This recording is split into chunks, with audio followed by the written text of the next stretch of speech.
Bienvenidos, estamos desde el Museo Universitario de Arte Contemporáneo de la UNAM y en esta ocasión vamos a presentar la exposición que tenemos sobre sonido, que se llama Reverberaciones, Sonido y Arte en las colecciones del museo. Y bueno, para poder platicar sobre esta exposición, invitamos a Carlos Morales y a Joshua Ocon, que forman parte de la exposición, y me va a ayudar a conducir el programa Marco Morales, que también es co-curador de la muestra. Bienvenidos, muchas gracias por estar acá. Muchas gracias. Bueno, me gustaría empezar a platicar un poco sobre en qué consiste la exposición. Un poco para ubicar al público, un poco la exposición tiene que ver con la intervención del sonido dentro del arte mexicano. Y creo que ahí hay dos razones por las cuales hay que explicar que es arte mexicano, porque las colecciones del museo, tanto la colección artística como la documental, lo que tenemos son artistas mexicanos o artistas extranjeros que han realmente participado de manera importante dentro de las prácticas en México.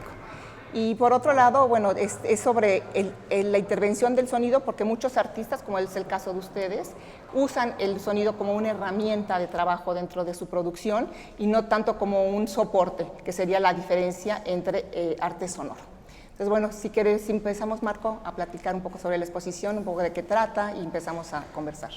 Sí, bueno, como bien decías, Pilar, un poco el sentido de este programa de observatorio cotidiano tiene como objetivo hablar de la exposición, pero también concretamente tratar de vincular los trabajos de ambos, tanto de Carlos como de Joshua, dentro de la exposición y, digamos, que profundizar un poco más sobre este tipo de estrategias o cómo el sonido ayuda a articular cada una de las piezas que están que forman parte de esta muestra, ¿no? En el caso de Joshua, que es Risas Enlatadas, que como parte de la colección existen tres elementos de un trabajo mucho más amplio y que, digamos, en tu caso, Joshua, has usado las risas a través de estos contratos, arreglos con trabajadores de la maquila, de este proyecto al que te invité a participar. ¿Por qué no nos hablas un poco más de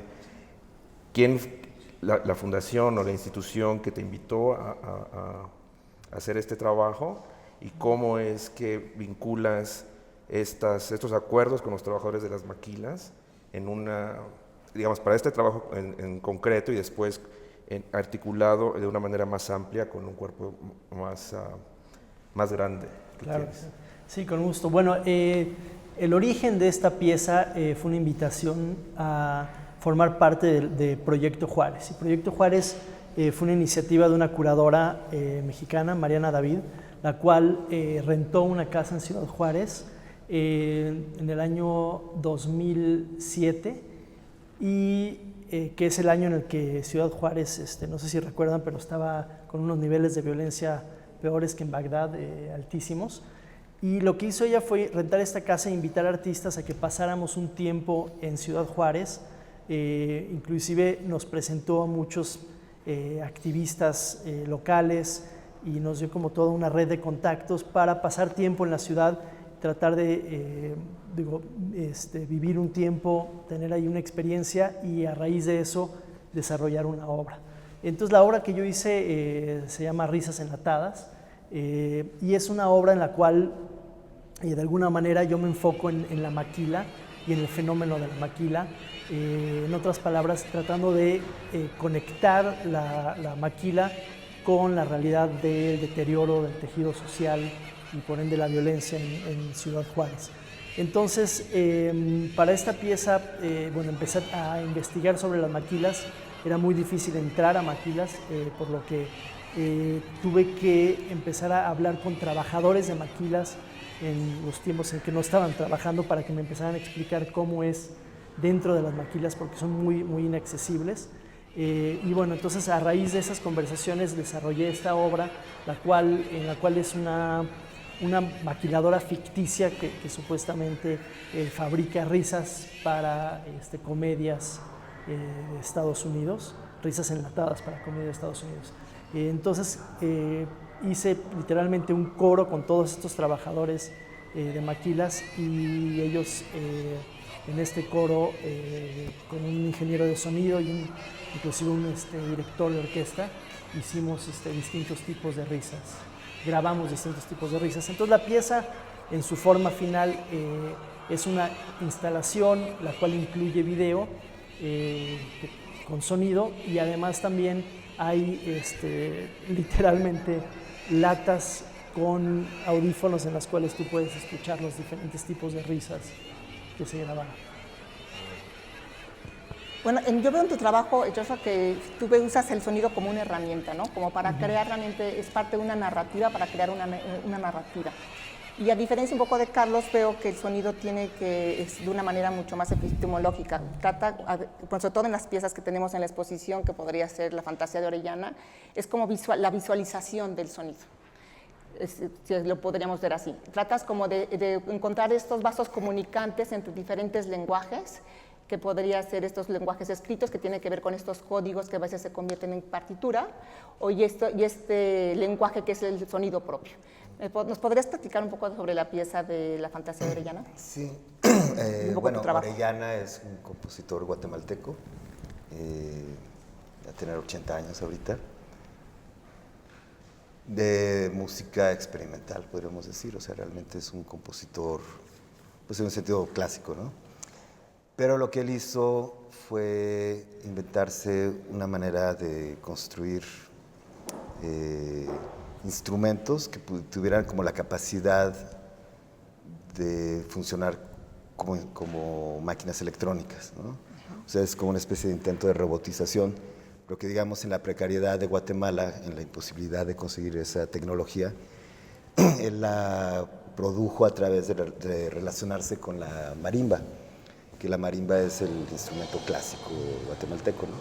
Entonces son, digamos, marimbas con formas circulares, por ejemplo, que te permiten hacer un loop, ¿no? Un bucle. O sea, cosas que normalmente harías con un sintetizador, él lo desplegó en toda esta cosa. Entonces eso le llevó a una dimensión escultórica, donde el instrumento empieza a tener, digamos, otro tipo de forma, que empieza a rayar, digamos, no solo en lo... O sea, un instrumento en el fondo es una cosa pragmática, ¿no? O sea, está diseñado para ser tocado, ¿no? No tiene una cuestión en sí... O sea, pueden ser bellos, pero no... ¿Cómo decir? Su finalidad no es estética, es que suene, ¿no? Es una herramienta. Y con Orellana eso se empieza como a mezclar, ¿no? Se empieza a volver una cosa como menos clara. Y para tocarlos también desarrolló un lenguaje, ¿no? O sea, un lenguaje musical. Entonces me pareció muy interesante cómo el lenguaje musical lo puedes relacionar, por ejemplo, a lo visual, ¿no? A las artes plásticas. Entonces, cómo su obra sirve un poquito como bisagra entre muchas cosas. Y yo ahí es donde me conecté. Y para mí fue importante porque eso, digamos, esa idea escultural del objeto musical, digamos, me llevó, por ejemplo, a pensar la otra pieza que también está en la exposición, que es la de los címbalos, ¿no? Que es este móvil tipo Calder, pero que en vez de figuras cuelga címbalos y que lo puede tocar la gente. Entonces, realmente son piezas que están profundamente relacionadas. Sí. Bueno, pero dime una cosa, cuando tú estás, en muchos otros de tus trabajos veo que también el sonido es una parte importante dentro de la estructura. Y tiene que ver mucho también con el cine, con bueno, sobre todo estoy pensando en las piezas donde hacían las animaciones, en donde realmente el sonido tenía que ver como más como un fondo, como un acompañamiento. Y creo que eso ha ido cambiando en esta última década, donde cada día es de manera mucho más integrada el sonido a tus piezas. ¿Me podrías platicar un poco de esa relación que tienes con el cine y el sonido? O sea, en realidad siempre ha sido desde esa forma, ¿no? O sea, siempre ha sido poner imagen con sonido. Y digamos, en unas ha funcionado más como en un videoclip, donde tienes un tema musical, por decir una canción, contra imagen, ¿no? Por ejemplo, una pieza que hice con los Lobos hace mucho tiempo. A piezas ya, digamos, más como de cine, donde realmente o sea, la música está hecha precisamente para las escenas, entonces ya funciona de otra forma. Pero lo que sí veo es que esa relación está muy ligada, ¿no? O sea, el cine no existe, el cine no es solo visual, ¿no? O sea, realmente existe entre los dos lados. Una parte importante de la muestra es justamente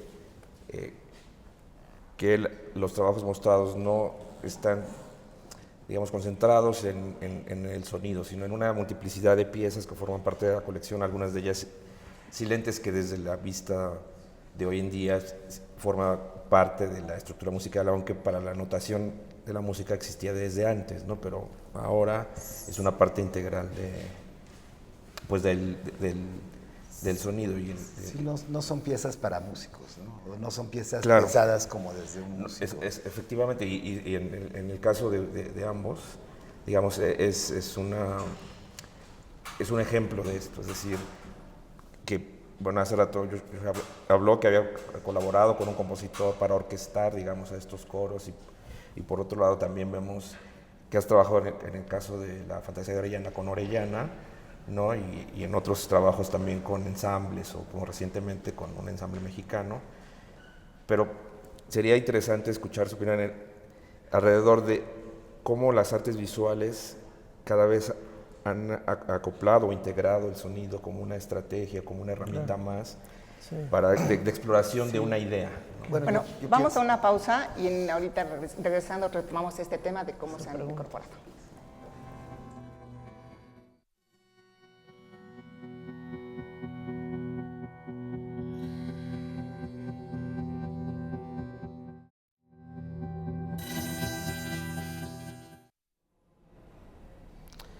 Sí, estábamos hablando con Carlos A. Morales y con Joshua Cohn alrededor de algunas ideas alrededor de la exposición Reverberaciones, Arte y Sonido en las colecciones del MUAC.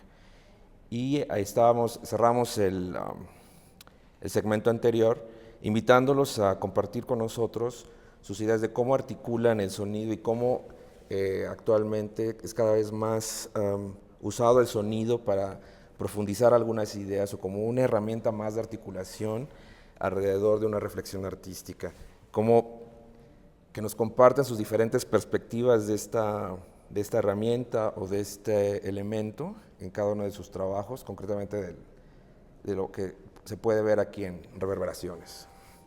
Sí, ¿querías, Carlos, decir algo? Bueno, algo que me hizo pensar es que, por ejemplo, como describes tu obra, pienso que trabajas de una manera más conceptual, ¿no? O sea, que es como a partir de una idea que llegas a ese sonido y luego lo produces. Claro. ¿no? Sí, hay definitivamente un origen conceptual, pero ese origen conceptual también hay un proceso. Es decir, mi obra también tiene mucha influencia del performance, que ahí también la temporalidad es importante y por ende también el sonido es muy importante, al igual que con el video, que también es como, mi obra de alguna manera hibridiza el video con el performance. Entonces, definitivamente se parte de una idea conceptual, pero también hay un proceso dentro del cual también se toman en cuenta otro tipo de aspectos, ¿no? Claro, o sea, la idea de la risa enlatada es como el concepto del que partes, pero que lo produzcan gente que trabaja en maquiladoras. Ahí entra una parte performática también, ¿no? O sea, por supuesto. No más cualquier actor que se ría. Exactamente, no es cualquier actor que se ría y el proceso de hacerlo en sí mismo siempre te lleva a lugares que no pudiste conseguir. Es decir, entonces, en ese sentido, el proceso mismo también es lo que le da forma, la temporalidad misma es lo que también le da forma a lo que termina siendo. Y en esta pieza quizá también esta crítica que estás haciendo a las maneras de producción del neoliberalismo te lleva a un producto que finalmente se convierte como una cuestión muy, a veces no sé si es una crítica un poco cínica, ¿no? De ver este producto y de... Es irónica, ¿no? Irónica más que cínica. Sí. Irónica. Entonces, bueno, es una manera también de una estrategia tuya también para a través de una crítica social, pues llegar a un resultado irónico a veces que tiene gran humor, ¿no? No creo que sea nada más en esta pieza, creo que tiene que ver mucho con tu producción, ¿no? Correcto, sí. Y un poco yo creo que a diferencia de Carlos, creo que lo que permea mucho es esta idea de los vasos comunicantes que hay entre los lenguajes, ¿no? Lo vemos en esta última pieza que acabas de hacer para la Bienal de Venecia, otra vez vuelves a usar esta idea y ya de una manera mucho más imbricada entre estos códigos del lenguaje con el sonido en sí mismo, ¿no? Cuando estos signos se convierten también en ocarinas, en instrumentos. Si hay el signo se vuelve instrumento. Se vuelve instrumento, entonces se queda lenguaje. como una sola pieza, ¿no? Entonces estos vasos comunicantes entre los diferentes lenguajes, pues realmente se convierten en una sola pieza. Una pregunta, yo quisiera saber, Creo que también la participación del público cada día es mayor, es una mayor preocupación. Por lo menos lo estamos viendo en la pieza de los címbalos que tenemos en la exposición. Y yo no sé si en el caso de las ocarinas, si el público puede activarlas o nada más es a través de No se puede por una cosa muy pragmática, que son instrumentos de viento. Entonces, básicamente tienes que soplarlos. Ah, ok. Por cuestiones muy bien. Una situación así Un problema de sanidad. generaría Una epidemia un poco. Pero Esa es la verdadera simplemente- pieza. De hecho, claro, que no hemos hablado de la peste. Pero, no, de hecho, justo lo que me gustó es no hacerla participativa y poder, como decías, o sea, trabajar pues, con un ensamble musical que realmente sea gente que pueda aprender a leer eso y darle forma con ese instrumento a esa cosa, ¿no? Y no nomás como ver qué ocurre. En ese sentido es muy diferente a la de que se muestra aquí. Porque también las percusiones pues funcionan muy primitivamente, entonces cualquiera, sin saber de música, podemos usarlas y expresarnos, ¿no? Entonces realmente es como la estrategia opuesta, ¿no? Sí, o sea, a mí lo que me ha interesado, porque sí lo veo mucho desde el punto del cine, ¿no? De cómo se mezcla sonido e imagen.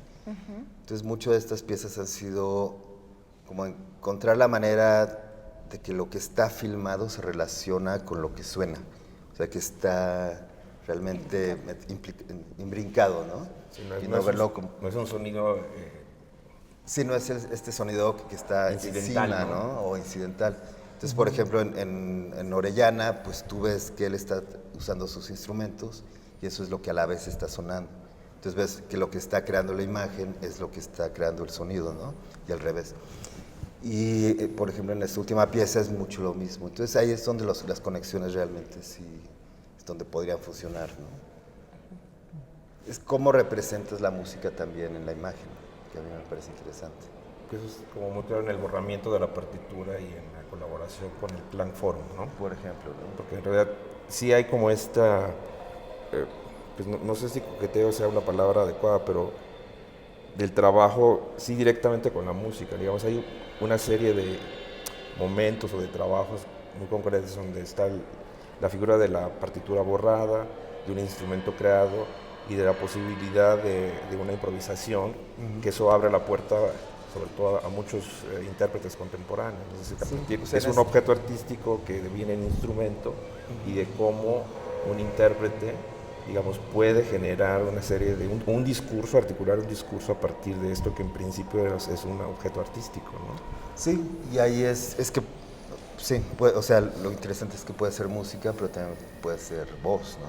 Sí. O teatro, ¿no? O sea, te puede llevar a otros niveles, ¿no? Pero ahí lo interesante es que es, digamos, lo que es la partitura o el guión, que es ese objeto que tú puedes usar para poner algo en práctica. Y creo que ahí es donde conecta con lo de Yoshua, ¿no? Donde también es donde entra la idea de performance. O sea, yo tal vez lo trabajo de una forma más estructural, pero es como esa idea de cómo se performa algo, ¿no? Cómo algo... Planteas algo y eso tiene una consecuencia, que eso es lo que, digamos, resulta en la obra, ¿no? Yo creo que es lo que planteaba de una forma que es una perspectiva quizá muy sajona, es la idea de las artes del tiempo, ¿no? Es decir, un poco lo que tú planteabas, Joshua, hace unos minutos, alrededor de tu trabajo, es decir, cómo lo performático que implica el factor o el eje temporal, con eso lo hermanas a esta otra parte que es como por ejemplo la música, como es el video, y todas ellas se encuentran, digamos, imbricadas en tu trabajo, es decir, que de una manera, sí, por supuesto, muy distinta, el sonido está integrado en mucho de tu trabajo, desde una perspectiva pues, muy diferente y sobre todo en tanto, es parte de estas disciplinas que ocupan el factor tiempo como un elemento integral y sustancial de ellas, ¿no? Correcto, sí, y por eso en ninguna de mis obras yo hago postproducción de audio, o si la hago es mínima, por lo general es el audio se captura en tiempo real como parte del momento performático. Claro, es como una... Sí, regresamos a esta idea tuya también de hace unos minutos de la reinstitución de un momento, ¿no? Es decir, cómo fue, La posibilidad de poder ver un performance a posteriori, ¿no? Como ex post. Exactamente, sí, como ¿no? expandir la vida del... Sí, el eje temporal, digamos, ¿no? Como la posibilidad de como una reinstalación, una restitución de algo que sucedió, más allá de un elemento puramente documental, ¿no? Y es algo que podemos ver digamos que podemos notar en las piezas que tenemos aquí en la exposición, ¿no? Bueno, yo creo que en ese sentido la exposición sí alcanza a dar, no sé cuál es su opinión, pero sí alcanza a dar como un panorama de cómo el sonido en ustedes digamos, no son artistas sonoros, pero sin embargo el sonido sí tiene una intervención importante dentro de sus prácticas. Y bueno, la exposición abarca 60 artistas, 60 piezas con 31 artistas, entonces bueno, creo que sí nos alcanza a dar como un buen panorama de lo que sucede en México a partir de los años 60, ¿no? Creo que en sentido, por ejemplo, las piezas de Carlos que tienen que ver con esta idea de la escultura sonora, van muy ligadas a las esculturas históricas que tenemos, a la escultura con los hermanos Bachet, por ejemplo, o a la percusión del mural de Felgueres que fue de 1961, ¿no? Y por otro lado, bueno, tu pieza creo que también va muy ligada a estas otras manifestaciones que el sonido forma parte de una narrativa. Sí, es bueno, yo no sé si ustedes cómo se sientan dentro de una exposición que no es arte sonoro, que yo creo que nunca son considerados como artistas sonoros, dentro de este conjunto, ¿no? Me gustaría que me dijeran cómo ven sus piezas dentro de este conjunto de la exposición. Yo lo siento muy natural, es decir, no siento que haya nada forzado o nada descontextualizado, es decir, para mí, empecé haciendo video y performance desde el inicio de mi práctica, entonces la dimensión sonora siempre ha sido una parte integral, o sea, siempre ha ocupado un lugar central al cual yo no le doy más o menos peso que lo visual, y en ese sentido para mí se siente como, fluye. Sintió bien, sí. Sí. Creo que hubiera sido problemático si hubiera sido sobre arte sonoro o sobre música, ¿no? Porque entonces sí, probablemente ni tendríamos por qué estar metidos. Pero siendo más abierto el tema, pues se vuelve muy interesante, ¿no? Porque ahí entras en discusión con otras cosas, ¿no? O ves como otras piezas, pues, por ejemplo la de los machetes, pues tiene una relación muy fuerte, pero está pensada desde otro punto de vista totalmente, ¿no? ¿De quién es esta obra? De Rodríguez Sepúlveda. De Miguel Rodríguez Sepúlveda. ¿No? Que en esencia es muy parecida al móvil de Calder, pero ¿no? con pero otra realmente estructura. a la vez está Sí. pensada de otra forma, entonces algo es muy diferente.